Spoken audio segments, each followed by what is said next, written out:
Я 2 суток молчала, я вообще не могла разговаривать.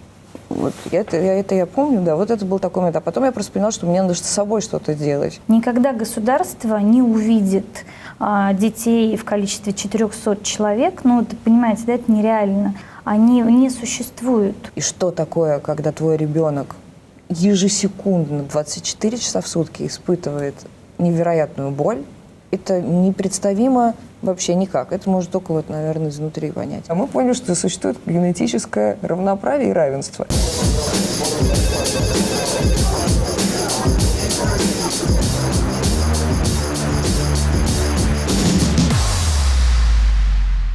Здравствуйте! Сегодня в программе «Час пик» сразу 2 гостя. Народная артистка России и попечитель благотворительного фонда «Дети-бабочки» Ксения Рапопорт. И также основатель и председатель этого фонда Алена Куратова. Сегодня мы говорим о страшной теме заболевания буллезный эпидермолиз. Сложно произносится. Я читал, что детей, страдающих этим недугом, еще называют детьми-бабочками, так же, как называется ваш фонд, потому что кожа у малышей становится тонкой, как крылья бабочек. Так как с таким диагнозом живут, и главное, как помогать таким больным? Мы занимаемся этим уже 9 лет, и у меня не стоит вопроса, как с этим жить. Да, потому что для этого есть фонд, для этого есть все проекты фонда, которые помогают на всех этапах, да, и рождения, и дальнейшей жизни в семье, и ребенку жить полноценной жизнью, но с какими-то ограничениями. То есть для меня они не отличаются от нормальных детей, да, только есть вот такой элемент, как перевязочные средства, как повязки, которые дети постоянно носят на себе и которые защищают их хрупкую кожу. Это же редкое заболевание. Вот сколько таких детей сейчас известно в России? Дело в том, что в России не существует официальной статистики. Статистика есть только как бы у нашего фонда, то есть нашими мощностями, то, что мы можем охватить, и мы можем ответить на этот вопрос, что, наверное, мы знаем о больше 1000, да? Знаем. Да, знаем, да. Твердо, скажем, но можем предполагать, что их там ближе к 2. Если ориентироваться на мировую статистику, то на такую территорию, как наша страна, их должно быть более 4000. То есть у нас были случаи, когда кто-то поехал к себе, одна из сотрудниц, наша Настя, поехала к себе на родину, в маленькую деревню, и вообще на острове, куда можно добраться только на лодке, туда нету никакого сообщения другого, в одном из домов обнаружился ребенок с буллезным эпидермолизом. То есть он никогда в жизни, если бы Настя не работала у нас в фонде, не приехала бы туда, он бы и жил, и умер, не зная своего диагноза. Поэтому предположить на самом деле, сколько их, довольно сложно. Счастливый случай был. Да. Вы помните, как вы первый раз познакомились с таким малышом? Какое у вас было, я не знаю, впечатление? Что вы почувствовали в этот момент, когда вы увидели? Я, наверное, не помню уже момента, когда я увидела, наверное, кто это был, я не скажу. Нет. Скорее Стас, может быть, Стас наш, питерский, да. Но просто у меня произошел разговор очень такой, как сказать, 2 мам, собственно, как я узнала о том, что это за заболевание. Я говорила с Юлей Копцевой, она была одним из учредителей фонда, потом она из учредителей вышла, просто потому что действительно невозможно, это очень много времени совмещать, это очень сложно. Она мама Насти, прелестного совершенно девочки, поэтому как-то, наверное, Настя, может быть, для меня первая, но просто потому что вот она мне не рассказывала, я это видела, мне все это стояло перед глазами, как она рассказывала про нее, про маленькую, как вот проходит их каждый день, что такое для купания для ребенка с буллезным эпидермолизом, что такое первые шаги для ребенка с буллезным эпидермолизом, что такое мама ребенка такого, то есть и это был совершенно для меня другой мир, то есть человек там не носил уже никогда никаких украшений, потому что любое, да, вот за что-то яркое хватается, за цепочку здесь кожа сходит. Репетиции с куклой в 6 рук для того, чтобы искупать, потому что тоже одно неверное движение выскальзывает. обвязанные подушками дом, потому что удар об угол у обычных детей синяк, у бабочек будет пузырь и сойдет кожа и так далее. И миллион вот таких вот маленьких подробностей. Борьба за пальцы, которые срастаются, за ногти, то есть каждый ноготь, сохраненный там, к 2-3 годам, это огромная победа.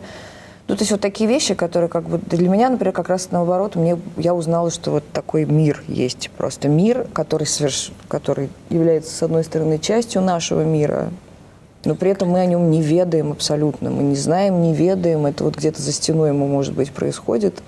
И там кто-то кричит от боли с утра до ночи. А мы не знаем просто, потому что очень мало. Это редко. Не знают ни врачи в роддомах, часто говорят, да. То есть в тот момент, вот 9 лет назад, это было так. Когда рождался такой ребенок, врачи говорили, что мы не знаем, мы не понимаем, что это такое. У него за ночь прилипла к спине простыня, то есть это в кювезе. Он начал гнить, и вообще мы не понимаем, что это такое. Давайте вы уже как-то его оставьте, пусть он с Богом, и другого родите. То есть даже ни врачей, ни помощи, ни информации в интернете, ничего. Какая-то вот такая совершеннейшая изоляция страшная. Поэтому, в общем, очень в тот момент, мы не знали в первое время, за что хвататься. То есть настолько многозадачность была перед нами, стояла, как перед фондом. Потому что это не то, что надо взять, собрать деньги и эти деньги передать в некую больницу, в какую-то существующую медицинскую структуру, где эти деньги знают, как потратить. Не в этом дело. То есть, потому что ничего не понятно, никто ничего не знает. И тут вот я, можно просто скажу, потому что Алена в этом смысле уникальный абсолютно человек, и ее способность систематизировать, думать, вообще структурировать, да, и, как сказать, отставлять иногда какие-то эмоции, которые захлестывают, выстраивать план действий, это, конечно, привело к большим результатам. К результатам мы чуть-чуть позже вернемся. Скажите, Ален, в чем причина? Вы сказали, что такое ощущение, что об этом заболевании не знают, не умеют его лечить. Но я понимаю, редкое орфанное заболевание. Наверное, не так много случаев. Если в России должно быть там 4000 человек, во всем мире же есть какой-то опыт. Как дела обстоят на Западе с подобной же проблемой? Почему у нас такая ситуация сложилась? На Западе, собственно, с 1978 года уже создана ассоциация, которая занимается этим заболеванием. Да. Первая она появилась в Великобритании, оттуда, собственно, начала свой путь по другим странам цивилизованным. И в Европе отстроена система. В Европе детей обеспечивают перевязочными средствами. В Европе есть врачи, есть там, скажем так, клиники, которые знают, понимают, специализируются на этом. Но, опять же, мое впечатление там раньше было, что у них очень-очень круто, а теперь я понимаю, что и у нас так же. Но изучая опыт разных стран, изучая вообще опыт Дебры, стало понятно о том, что проблему, особенно орфанного заболевания, везде поднимает исключительно только пациентская организация, вообще пациенты.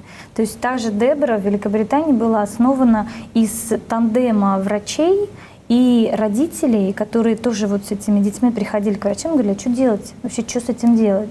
И те начинали изучать эту тему, и как-то все это, синергия этого союза приводила к тому, что появилось у них и отделение, и врачи, и медсестры, и отстроенная система. Но всегда это для государства, как для большой такой, скажем так, структуры, бюрократической, это всегда шаг снизу. Никогда государство не увидит детей в количестве 400 человек, понимаете, это нереально. Никогда оно не услышит, если у тебя в каком-то регионе 4 человека, они не существуют. Но когда ты организуешь их в рамках пациентской организации, ты понимаешь, что у тебя их больше, больше, больше, ты начинаешь совершенно по-другому общаться и с местными властями, и вообще с государством, да и вообще с медицинским сообществом. Я читал интервью с Николаем Николаевичем Мурашкиным, это заведующий отделением дерматологии с группой лазерной хирургии. Это, я так понимаю, единственное отделение, куда привозят этих детей. Да, это гордость наша. Вот, он сказал, что нам не стыдно показать наши достижения. Проблемы касаются финансирования этой деятельности государством. Мы не знаем, как нам бороться с системой ОМС. Я так думал, что медицинское страхование должно вам помогать. В чем проблема? Зачем бороться? Ну, мне кажется, не только мы боремся с системой ОМС, все борются с системой ОМС. Понятно, что на такую немногочисленную группу наших больных ее не учитывают, насколько она мультидисциплинарна с точки зрения там, врачебного подхода. И еще есть такая странная история, с которой мы очень сильно столкнулись. Я очень долго разбиралась, в чем вообще проблема. Проблема в том, что у нас есть отдельный КВД, да, кожная, вообще дерматология, и отдельно есть педиатрия и все остальное. А тут у нас получается дерматологически больной, еще и пациент врача-педиатра. Да, и получается, что зачастую мы, например, не знаем о детях, потому что они, например, как-то доехали до педиатра, но не встали на учет у дерматолога. Или они есть у дерматолога, но их нет у педиатра. Или дерматолог не определил. Да, или дерматолог не определил. Поэтому, когда вот мы говорим про борьбу с ОМС, это уже вот там самый последний элемент, когда действительно фонд практически финансирует полностью 100% все то, что сверх ОМС при госпитализации детей в это отделение. Но это очень круто, потому что у нас есть хотя бы теперь куда класть детей. Ксения, вы попечитель фонда. Что значит быть попечителем фонда? В чем заключается ваша деятельность? Ой, я не знаю, что означает это слово. И мне никогда не задумывалась. И никак не... Мне не важно, как я называюсь. Мне важно, насколько я могу быть полезной. Насколько вы полезны для этого фонда? Вот конкретная ваша деятельность в чем заключается? Ой, слушайте, тут сложно. Вы приезжаете, читаете книжки детям в больницу, вы записываете какие-то благотворительные акции, устраиваете? Нет, на самом деле мы изначально, вот я еще раз говорю, что мы, когда я, оказалась в фонде, попечителем, кем хотите, назовите. Буквально, да, через несколько месяцев после того, как вот он только появился, да. И поэтому, в общем, мы все вместе обсуждали и решали, и пытались понять, в какую сторону двигаться. Мы придумывали какие-то истории, программы, первые концерты. Я говорила об этом, вот, что называется, из каждого утюга, потому что это было самое главное, чтобы вообще хотя бы слово, видите, вы уже его произносите, булезный эпидермолиз, а там еще 5 лет назад, 6 лет назад просто никто даже выговорить, и вообще не было непонятно, что это. Сейчас уже скажешь, дети, бабочки, булезный эпидермолиз, да, что-то где-то слышал уже, а многие просто знают. Поэтому это было важно. Там сначала мы начинали просто с дисков. Так сказать, из-за того, что мы сделали диски про бабочек и пытались их продавать. То есть сейчас, на ярмарках? Да, на ярмарках. Нет, это вообще первое мое, да, замечательное выступление, когда мы решили, говорит, Ксюша, давай приезжай, ярмарка. Я, говорит, надо что-то лот. И я 3 суток шила, значит, я еще кормила тогда, значит, я сшила какую-то гирлянду в виде бабочек из каких-то, значит, салфеток. Нет, не салфеток, а я пошла в магазин и купила эти кружева, кусочки разных кружев, каких-то штук, бисера, и шила, сидела, сестра мне помогала, все, я сутками кормила, такую длиннющую гирлянду, значит, из этих бабочек.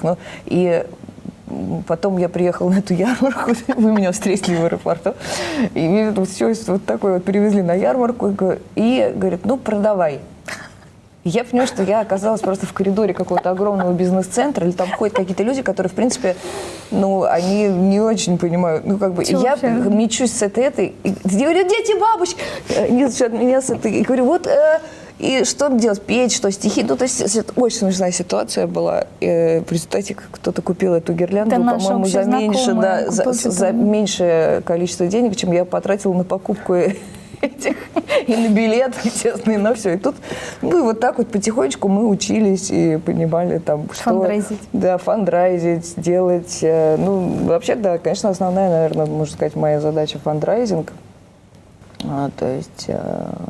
Но я не могу сказать, что я не участвую в чем-то не участвую. Я не участвую в медицинских, как сказать, в изысканиях, прям потому что просто мне ума не хватает. Но во всем остальном, в общем, по идее, ну, поначалу просто во всем, да. Потом у нас такая команда получилась сейчас в фонде, что, в принципе, конечно, такое мое ежедневное участие совершенно не требуется. Но все равно мы какие-то основные вещи всегда обсуждаем. Алена, как вы решили заниматься именно этой темой? Ну, опять же, орфанное заболевание редкое. Есть множество детей с более распространенными, как скажем, проблемами. Вот так, наверное. А я не решила. Мне кажется, просто за меня решили, потому что решить заниматься булезным эпидермолизом, я вообще с трудом себе могу представить, чтобы ты проснулся и решил заниматься булезным эпидермолизом, особенно в моей ситуации, когда не занималась ни волонтерством, ни вообще ничем. Просто, ну, я много раз рассказывала эту историю, что просто мне в какой-то момент, видимо, очень сильно повезло, и мне дали возможность соприкоснуться с ребенком, который абсолютно поменял вообще весь мой мир и просто как бы с ног на голову это все перевернул. И Антон, это такая моя очень трепетная история. Это тот ребенок до сих пор, который единственный трогает меня вот именно за живое, да, потому что у меня очень много связано с ним, ну, каких-то личных переживаний. И я благодарна вообще там Вселенной, кому там еще можно быть благодарной, что мне дали возможность с этим совсем соприкоснуться. Вот. И тогда не стояло выбора, что заниматься этим, не заниматься. Просто тебя несло, вокруг тебя появлялись люди. Ксюша появилась практически, да, сразу, там, не знаю, 3-4 месяца. То есть когда, это я сейчас уже понимаю, что когда ты двигаешься в правильном направлении, и когда ты вообще делаешь то, на что тебе там дали силы, да, потому что силы даются на дело, то все вокруг, все абсолютно образуется для тебя. И очнулась я, в принципе, в тот момент, когда фонду было 1.5 года. То есть вот эти 1.5 года я с трудом могу вообще вспомнить, что происходило. Очнулась я только тогда, когда его усыновили в Америку. Вот. И у меня появилась вдруг какая-то дыра, потому что я все делала как-то вот ради этого ребенка, да, потому что я его постоянно видела, да, для меня это была вот зацепка. А вдруг у меня там 75 детей в фонде, какие-то сотрудники, врачи, какие-то люди, и что-то надо с этим делать. Примерно около 3-4 месяцев я находилась действительно в каком-то таком подзамороженном состоянии, потому что нужно было куда-то двигаться, а я не понимала. И вот именно тогда, когда вот про ту систему, структуру, про которую говорила Ксюша, именно тогда она и появилась, что мы не будем изобретать велосипед, мы возьмем лучшие западные практики, применим их на нашу российскую действительность, но будем двигаться не исходя вот здесь и сейчас, а исходя из того, что должно быть и к чему мы идем. Вот. Но вообще все благодаря Антону.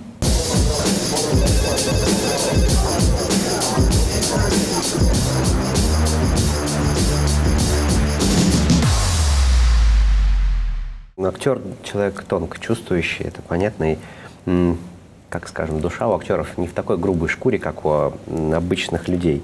Мне кажется, что она немножко похожа на кожу вот, детей, бабочек.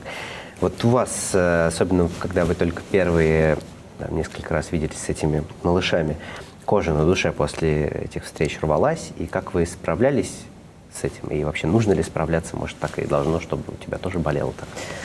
Вы знаете, дело в том, что когда я уже с ними виделась, я уже начала действовать, и поэтому, наоборот, мне было намного легче. Это не страшно, это не так страшно на самом деле, как, например, даже смотреть на фотографию. Я не знаю даже, как это объяснить. Ты смотришь, когда на фотографию, ты как бы отделен от этого, и тебе охватывает ужас, что кому-то там так плохо, ты ничего с этим сделать не можешь. Когда ты уже перед этим человеком, ты приехал к нему с перевязками, тебе уже легче, потому что ты уже что-то делаешь. Вот и все. Самое трудное было вот после этого разговора с Юлей, когда я реально прочла письма матерей, которые у нас есть на сайте, и я 2 суток молчала, я вообще не могла разговаривать. Вот я помню, да, вот это был такой момент. А потом я просто поняла, что мне надо с собой что-то делать, с этим знанием о том, что я теперь знаю, что есть такие люди, что есть вот такие переживания, есть такие рассказы, есть такие матери, есть такие дети.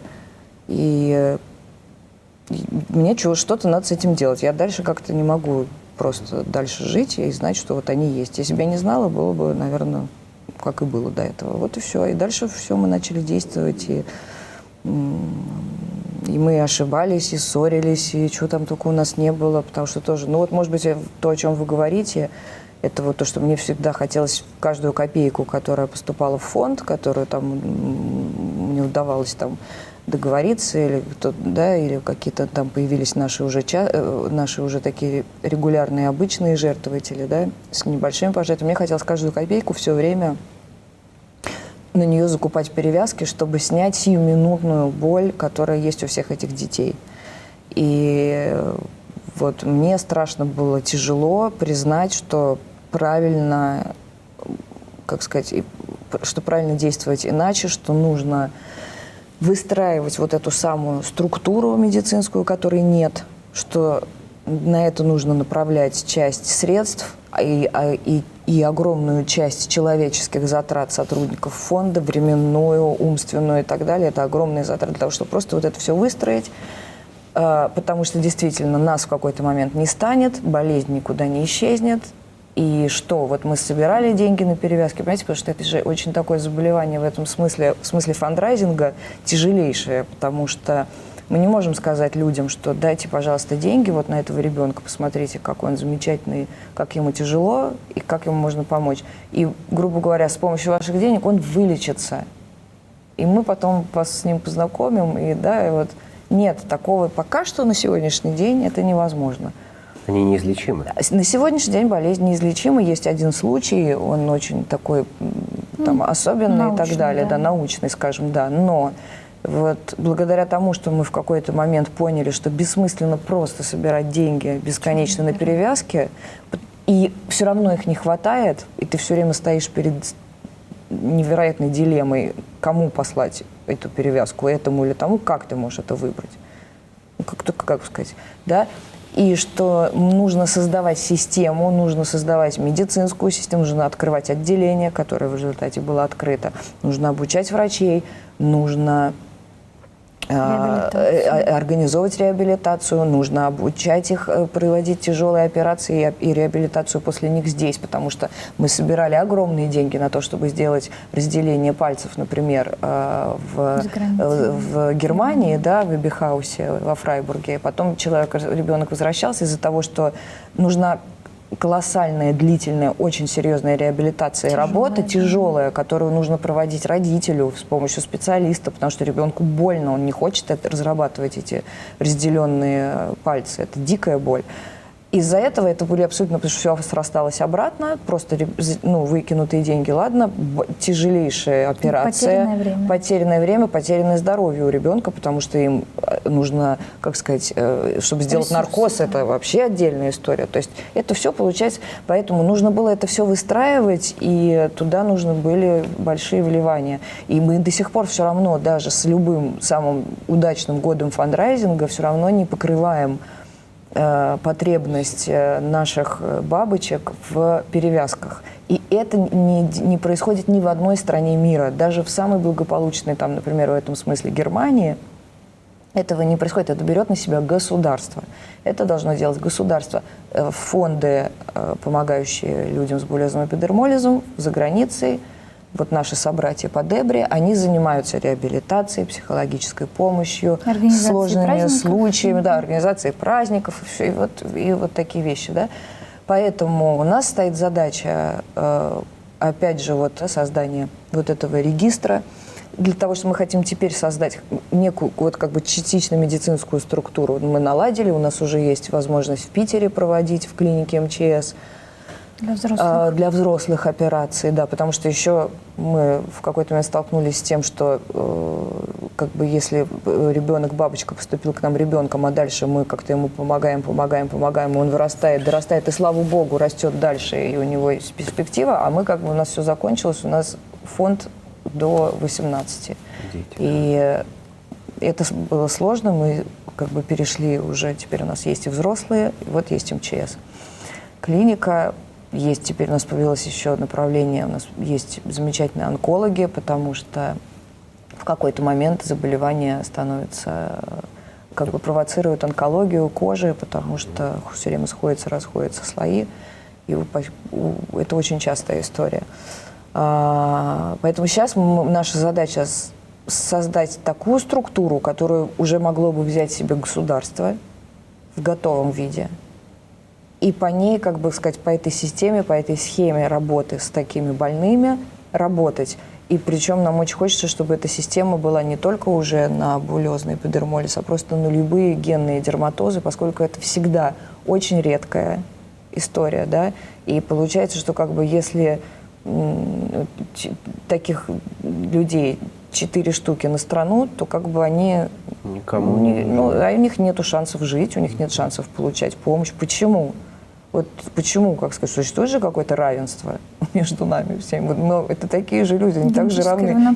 Да, мы поняли, что существует генетическое равноправие и равенство. Мы должны быть все равны. Если это очень редкие люди, они имеют такое же точно право. Поэтому мы хотим вот эту систему создать, по которой бы потом у государства была возможность оказывать помощь вот таким редким больным. Удивительно, что этим не государство занимается. Он уже занимается. Это уже, во-первых, уже занимается. Во-вторых, иногда надо помочь. И тут, как сказать, мне кажется, это очень неправильная позиция говорить о том, что я плачу налоги, и, значит, больше я ничего делать не собираюсь.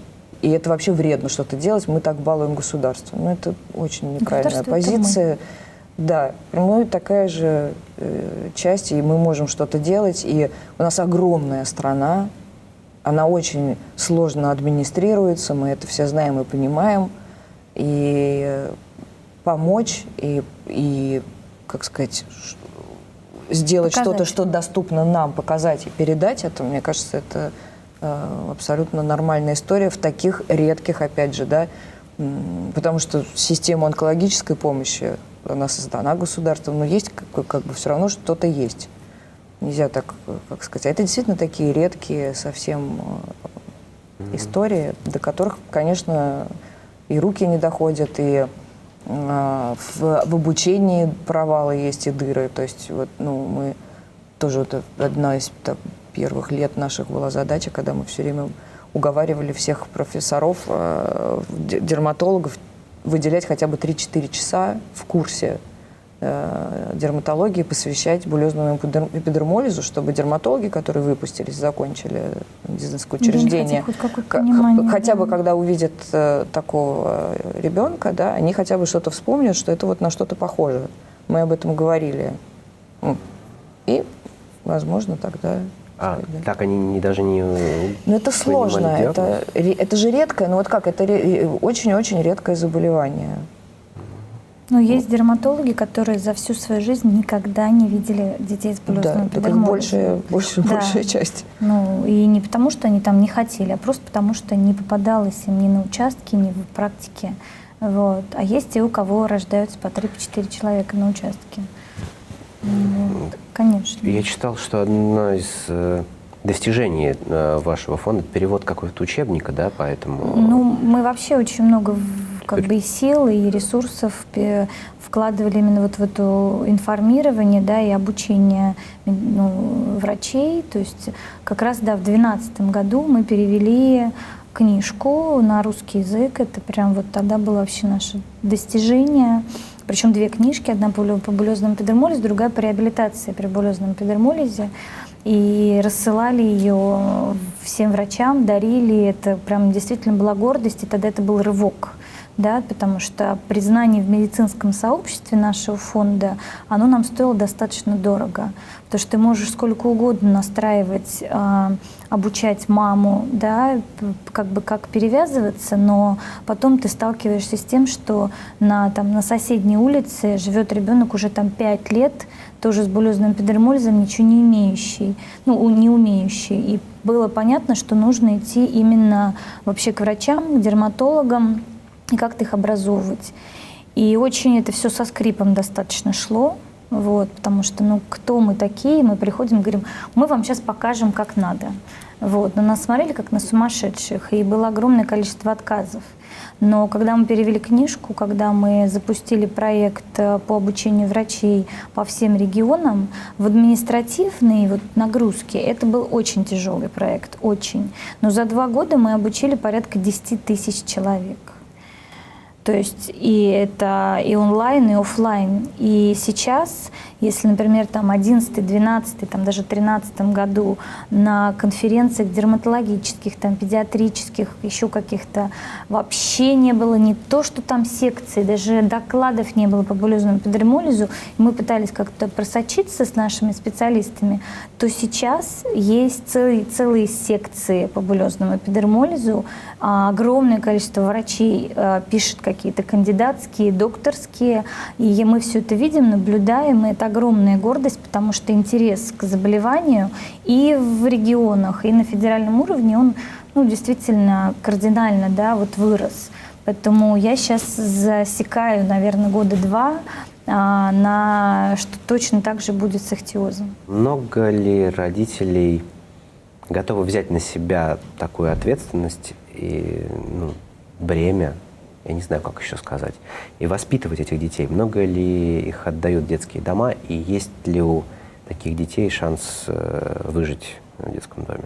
В детском доме практически нет, но сейчас отказов практически вообще нет, потому что отказ, он же формируется в момент, когда тебе страшно, и ты не понимаешь, что с этим делать.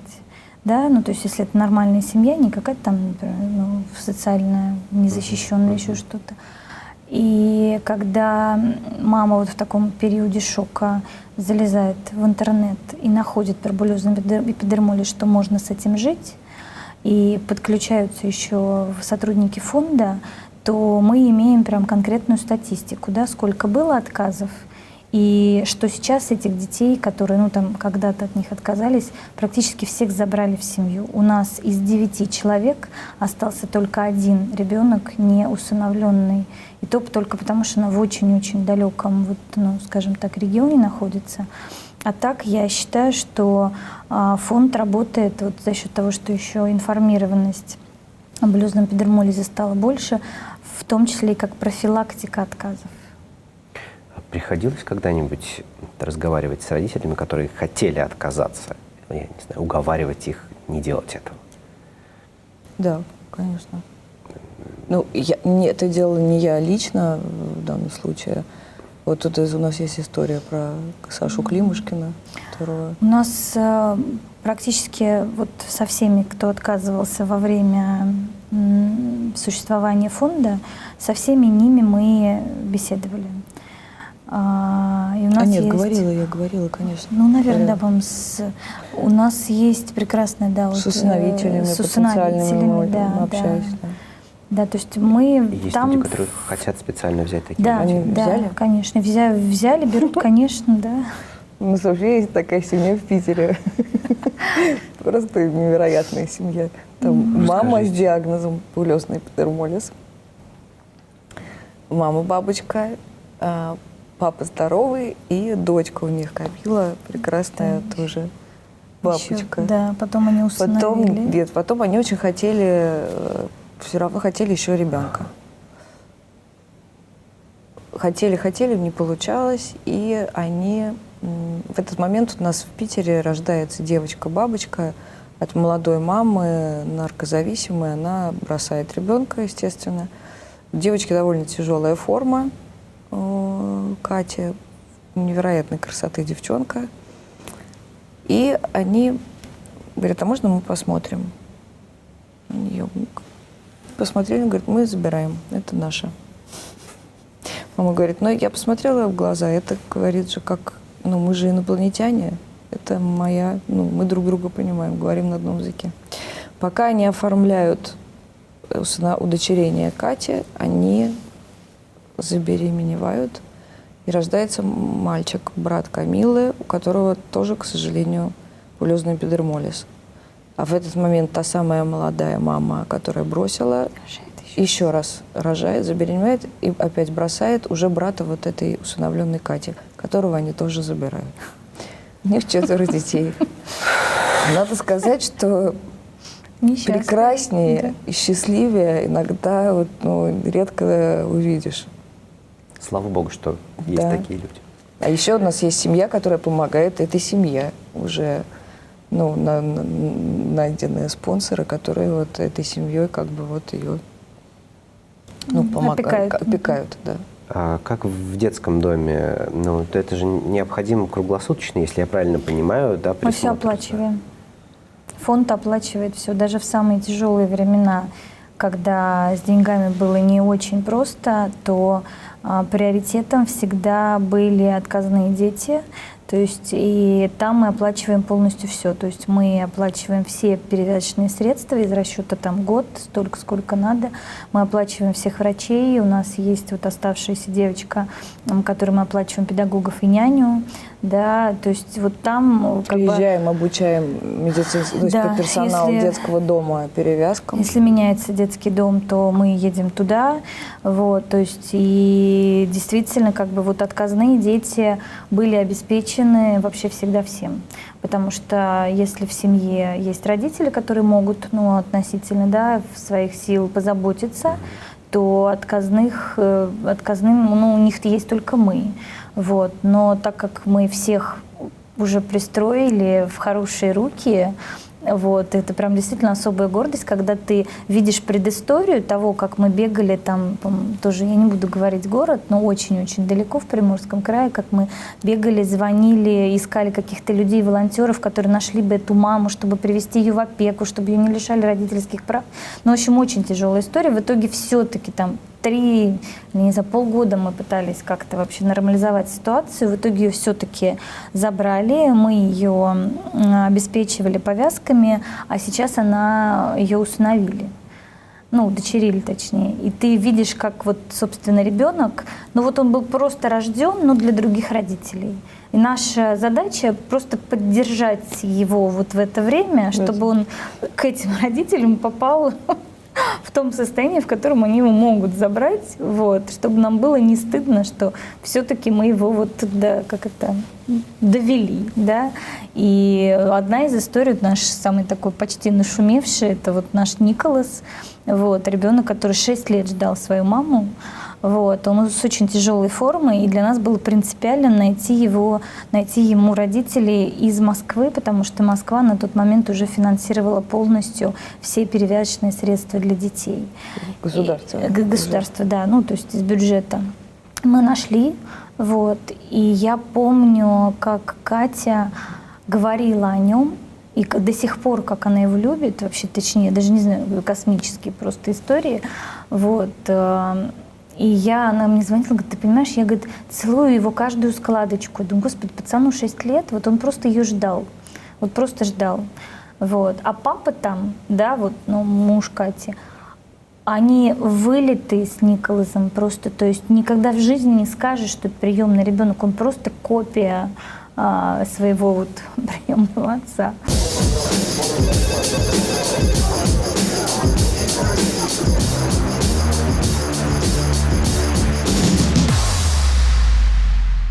Сколько раз за сегодняшнее интервью прозвучало слово «перевязка»?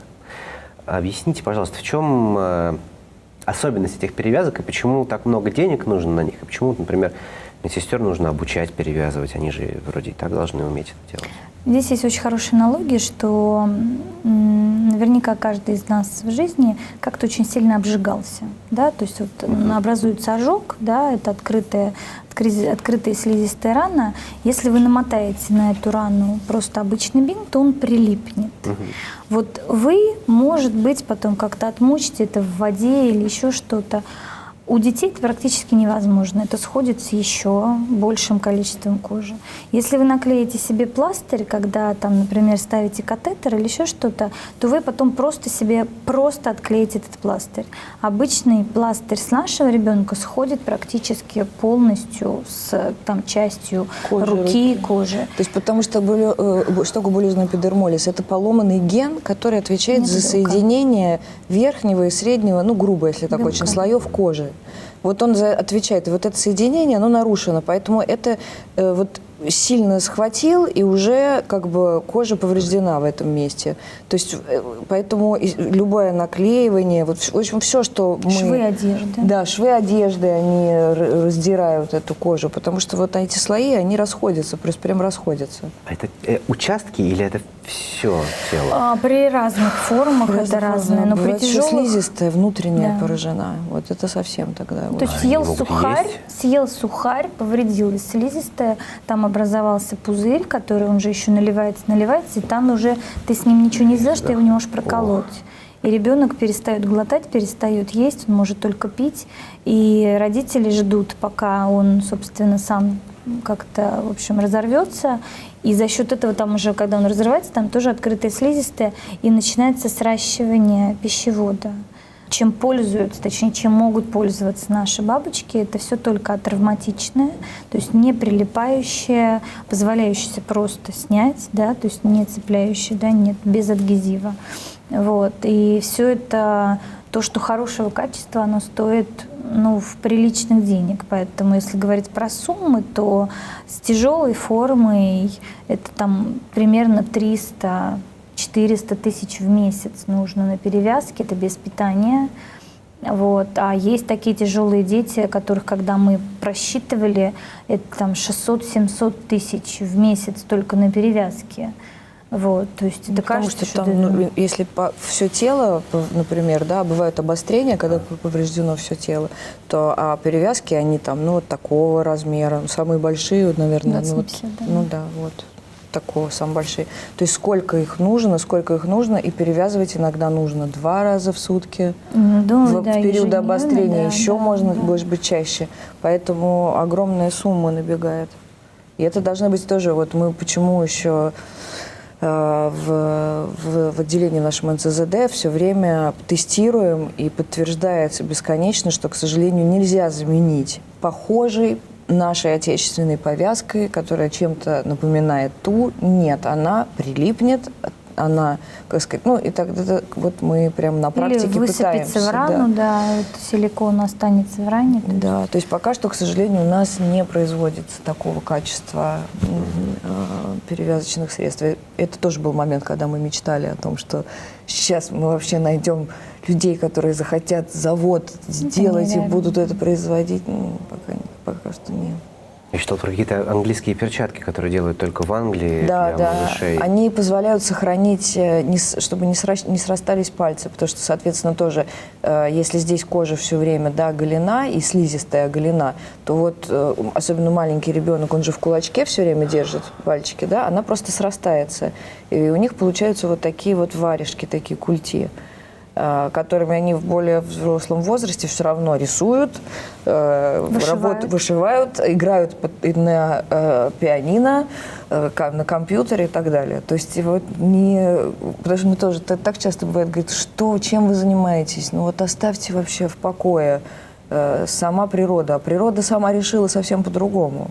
Они невероятно жизнелюбивые. Эти дети невероятно позитивные, жизнелюбивые, и вот что бы там ни происходило, все равно. Вот. И для того, чтобы, в общем, я отвлеклась, чтобы не срастались, вот этого срастания не происходило, нужны специальные перчатки, которые действительно есть только в Англии. А вот вы говорили про операцию в Германии. Это как раз нужно было разделить, да? Вот. Да, мы когда делаем уже это сейчас тут.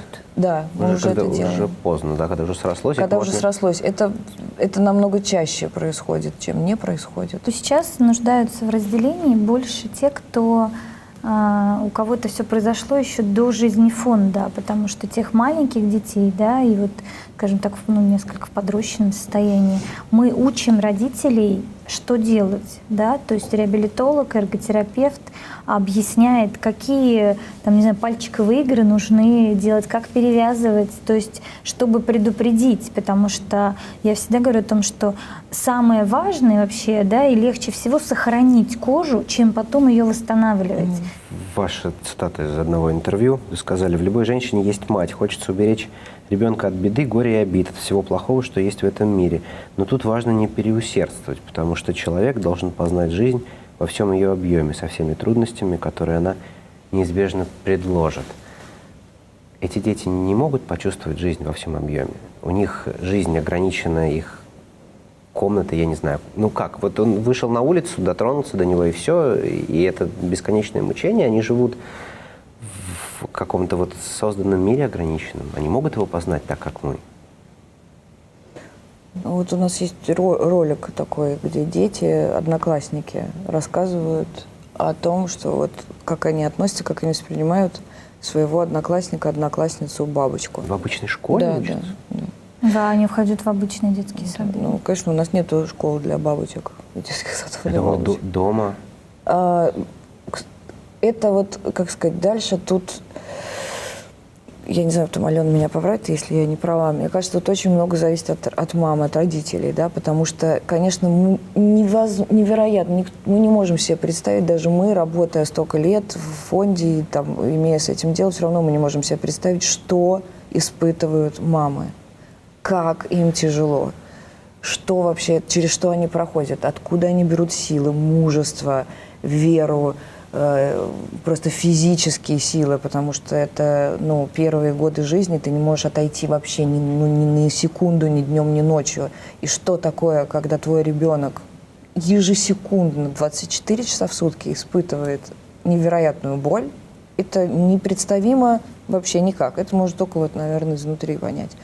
Но дальше это такая, ну, в общем, это битва, да, в каком-то смысле это битва за жизнь и за возможности. И кто-то предпочитает как бы в чем-то, ну, какие-то свои силы сэкономить, и ребенок остается дома. Потом есть дети, которые, например, не хотят, страшно не хотят, и как там мы не уговаривали, психологом не разговаривали, не хочет. Ну, не хочет человек идти в школу. Не может, не хочет, ему домашнее обучение. Дальше домашнее обучение, следующий, какой придет педагог, да? Это то же самое, как с обычным ребенком, только здесь, ну, как бы еще тоньше. Но в принципе, вот дети эти рассказывают, да, это наш там друг, подруга, но мы знаем, что надо аккуратно. Там, если мы носимся по классу, то нельзя налететь, нельзя толкнуть, нельзя очень сильно обнять и потискать. Ну, в общем, все, вот и все. В остальном просто чуть бережнее относиться. Да, бережно. А как вообще у нас в обществе относятся к таким ребятам? Я делал недавно интервью с барышней, которая страдает от ВИЧ-инфекции уже очень давно, и она говорит, что, вот, например, к больным онкологией особое отношение, и все очень жалеют, переживают, а вот со мной долгое время никто не хотел общаться, там неприятное ощущение. Понятно, что